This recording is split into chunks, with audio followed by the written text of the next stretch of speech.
how to turn off professional account on Instagram. Hi everyone, it's Sophia to assist you today. Without any delay, let's jump right in. First, open Instagram, log into your account. You'll find this kind of screen pop up. Click on three lines on top right corner of your screen. You'll find this kind of screen pop up. In here, simply scroll down.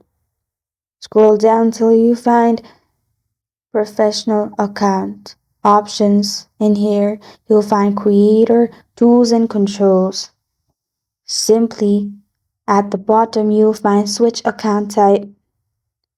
Simply click on switch account type, and then you'll find two options. Simply click on switch to personal account, then click on switch to personal account, and then you're good to go. This is how to turn off professional account on Instagram. Thank you for joining me today. If this video helps you out, please leave a like and subscribe for more. Got a question or want to suggest a topic? Comment below. I am Sophia signing off. Until next time.